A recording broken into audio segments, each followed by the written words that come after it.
Halo teman-teman, kembali lagi di channel gua. Ini video gua yang sangat berdekatan. Setelah sebelum ini gua bahas soal Arsenal. Kemudian setelah gue selesai ngedit, posting, tiba-tiba ada berita Todd Boehly akhirnya di-approve oleh otoritas Premier League untuk menjadi pemilik baru Chelsea, alias diperbolehkan untuk membeli Chelsea dari Roman Abramovich ya.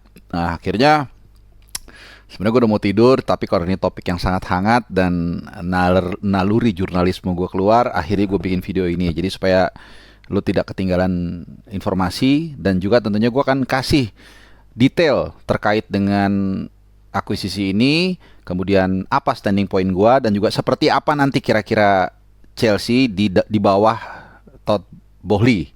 Boehly apa Boehly bacanya ya. Oke, pokoknya itu lalu tahu ya. Nanti gue akan share gambarnya orang seperti apa. Ini pengusaha Amerika berusia 46 tahun dan keturunan Jerman ya kalau nggak salah. Jadi dia dari Jerman lah, imigrasi tahun dulu, kemudian akhirnya menjadi seorang bisnismen yang sukses. Nah, dari berita-berita yang bisa gue lansir itu nilai transaksinya adalah 4,25 miliar pound sterling. Nah, ini yang suka liar atau suka pusing soal angka-angka, gue akan mempermudah. Jadi supaya lu nggak capek konversikan, kadang-kadang pound, euro, dolar itu beda-beda semuanya. Yang kadang-kadang gue lebih gampang mengasih judul atau ngasih tahu ke penonton atau ya lu lah semua, itu langsung aja dalam rupiah. Jadi kalau dirupiahin, ini adalah senilai 77 triliun. Wah, gede banget ya. Jadi kalau lu baca kemarin ada berita soal Menteri Keuangan ya, Menteri Keuangan apa ekonomi ya, Keuangan ya, Sri Mulyani, itu dia mengatakan surplus anggaran kita itu 103 miliar rupiah, triliun ya. Itu udah bisa beli ini, bisa beli Chelsea ya, bahkan sisa berapa? 23, 24, 25, 26. Jadi surplus kita 103 triliun, harga Chelsea 77 triliun berdasarkan akuisisi dari Todd Boehly ya. Jadi luar biasa bisa punya Chelsea dari surplus tersebut sisa 23 triliun, 26 triliun. Nah, cuman begini, dari 77 triliun tersebut ya, atau dari 4,25 miliar pound sterling tersebut, itu gampangnya gini nih, kira-kira 2/3-nya itulah yang menjadi core atau inti dari transaksi tersebut.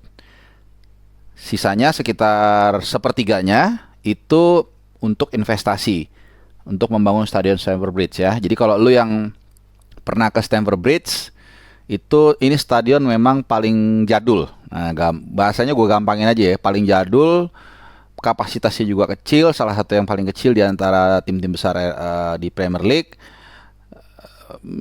Dan kalau lokasinya itu nih ada di Fulham Broadway. Jadi udah kalau lu lihat kiri kanannya itu tuh udah sempit, udah sesak gitu ya. Jadi diluasin juga gede. Dan gue ingat waktu gue di sana, gue sempat baca koran, itu ada berapa kali ada proposal untuk merenovasi Stamford Bridge atau bahkan memindahkan di tempat lain. Salah satunya tuh ada tuh ikonik bekas pembangkit listrik tenaga batu bara, itu zaman dulu banget. Battersea Power, kalau nggak salah namanya Battersea Power Plant ya, adalah itu khas banget, pernah jadi video klip, background video klip apa. Nah, sempat mau di areal tersebut, cuman karena itu adalah apa istilahnya ya, kalau ya kayak GBK gitu ya, nggak boleh dirubah. Akhirnya dibatalin. Jadi opsinya susah, mau dilebarin juga mentok dengan gedung-gedung atau bangunan sekitarnya. Kalau mau dipindah juga Battersea Power Plant itu cagar budaya ya, cagar bangunan ya. Jadi nggak segampang itu. Akhirnya ya selalu tarik mundur, dan itu tadi kita akan lihat Todd Boehly ini nanti 1, sekian juta miliar pound itu apakah akan seperti apa untuk bangun stadion baru atau direnovasi yang lama, kita nggak tahu ya. Dan juga gini, 2/3 dari transaksi tersebut atau sekitar 2,5 miliar pound tersebut atau sekitar 50 triliun itu dimasukkan di frozen account bank, jadi di sebuah akun ditaruh di bank gitu ya. Dan uangnya nanti akan untuk donasi, termasuk untuk korban perang di Ukraina dan sebagainya ya. Kita tahu lah ini konsekuensi apa karena Roman dianggap dekat dengan Putin dan Putin lagi dimusuhin sama Barat, dan karena waktu itu Roman tidak mengeluarkan statement atau standing point dia ada di pihak Barat, sehingga akhirnya dianggap dia bersekutu dengan Putin dan disunatlah semua apa yang menjadi milik dia dan juga semua orang yang dekat dengan Putin ya. Jadi itu kita tapi tidak mau bahas ke situ. Nah, kemudian ya inilah akhir dari era Roman Abramovich ya. Setelah 19 tahun, dari 2003 dia masuk kalau nggak salah ya. Ya, 2003, 21 trofi, kemudian juga 1 miliar pound sterling total yang sudah dibelanjakan dia selama di Stamford Bridge. Belanja pemain jadi sekitar berapa tuh? 1,8 triliun ya uang yang dihabiskan 18 triliun total uang yang dihabiskan selama dia di Chelsea untuk membeli pemain ya. Nah, itu dari Roman. So it's end of an era, dan kita akan bahas sekali lagi maju ke depan di bawah Todd Boehly ini seperti apa. Jadi gini, supaya kita tahu seperti apa Chelsea, kita juga mesti tahu. Jadi seperti akuntansi, kalau lu mau memproyeksikan satu keuangan, finance, lu harus lihat dulu jurnal yang sudah terjadi sebelumnya apa. Nah, jadi seperti apa Todd Boehly ini? Todd Boehly ini memang bukan orang baru di dunia olahraga ya.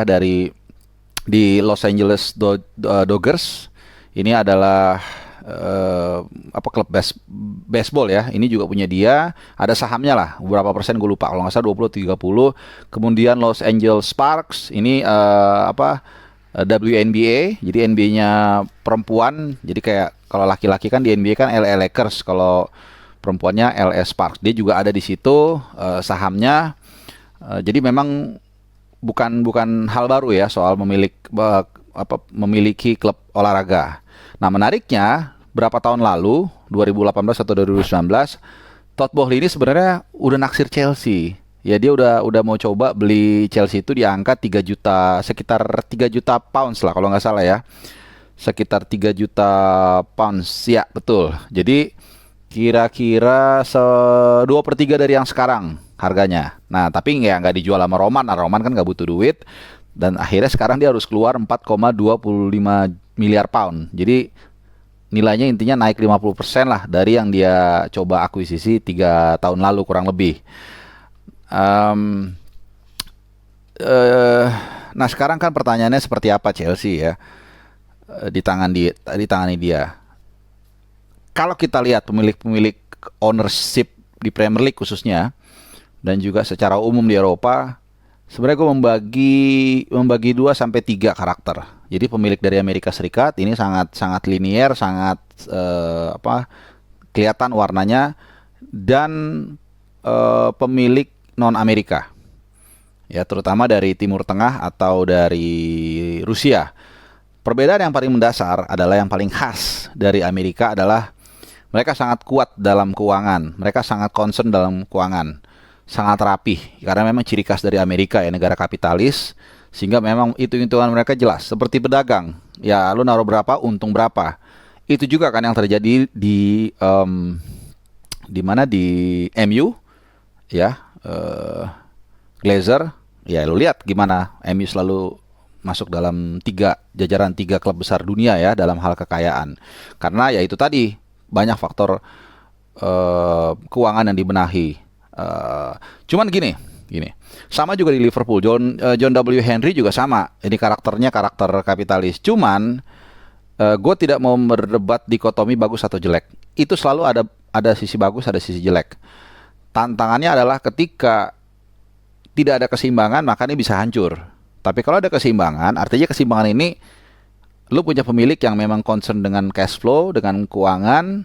Kemudian lu juga punya orang di lapangan yang memang mengerti soal bola. Nah, ini akhirnya Klopp.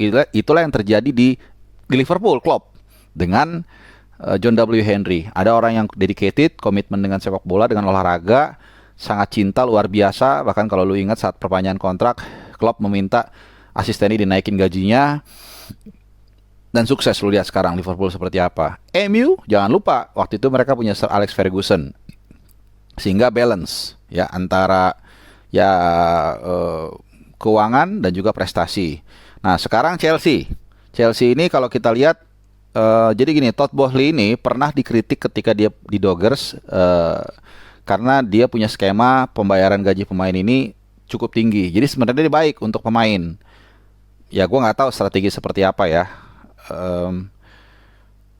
Ya, ini yang mungkin akan terjadi di Chelsea juga. Artinya soal gaji pemain mungkin ini nggak ada masalah ya. Artinya dia cukup royal lah dengan anak buahnya. Dan kalau gue inget-inget ya Rudiger mungkin agak-agak nyesel sedikit ya kalau memang dia benar, ya kabarnya memang udah fix lah dia meninggalkan Chelsea ke Madrid. Maka ini akan jadi mungkin ada sedikit penyesalan karena tentu kalau kita lihat track recordnya Todd Boehly ini akan kemungkinan ya memanusiakan pemainnya lah gitu. Jadi ini memang agak sedikit beda gitu dengan penanganan dia kepada pemain. Cuman yang mungkin ada konsekuensi negatifnya adalah kemungkinan harga tiket akan naik karena tentu untuk membayar gaji pemain yang cukup tinggi tentu harus dinaikin tiket dan sebagainya. Ini mungkin konsekuensinya. Belum lagi kita nggak tahu ya karena gini, menurut informasi kekayaan si Todd Boehly ini itu sekitar 3,5 miliar pound.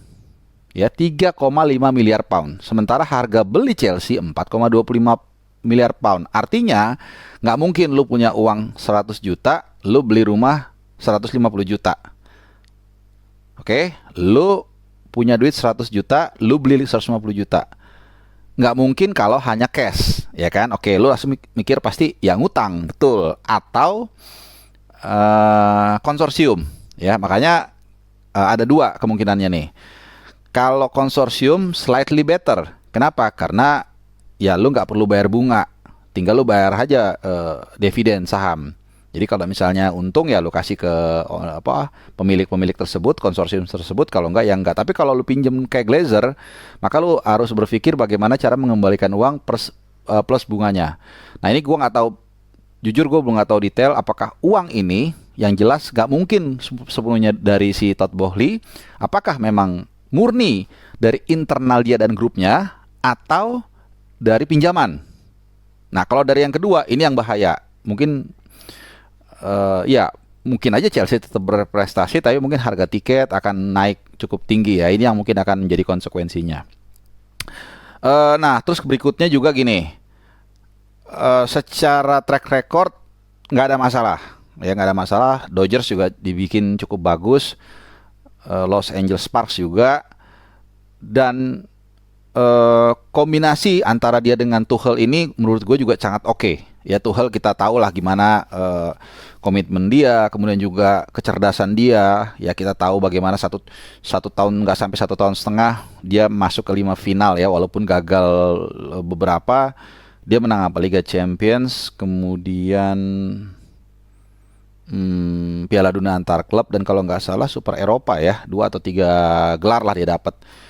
Ya not bad lah. Artinya dengan owner yang baru yang punya track record cukup baik dan juga dengan pelatih yang sangat capable, Chelsea akhirnya ya kembalilah mereka mungkin bisa bernafas lega, fansnya, bahwa mereka punya harapan musim depan untuk tetap bersaing di papan atas ya. Walaupun tidak gampang karena tetap 1-2 kelihatannya akan masih milik City dan Liverpool. Ya yang jelas sih gila ya, karena 3 juta pound itu nanti 3 juta pound itu tuh kan berarti sekitar 50 sekian triliun. Itu bener-bener gue nggak ngerti akan didonasikan seperti apa ya. Yang jelas ini adalah salah satu pembelian terbesar klub sepak bola dalam sejarah ya. Jadi kita akan lihat sejauh apa Chelsea bisa terbang ya. Jadi sekali lagi selamat buat Todd Boehly yang sudah yang akhirnya bisa mengakui sisi Chelsea setelah beberapa kali mereka mencoba dan akhirnya berhasil. Oke, itu rangkuman gua soal Chelsea dengan pemilik barunya. Semoga fans Chelsea tetap happy ya. Mudah-mudahan juga sukses. Oke, thank you udah nonton. Salam sehat.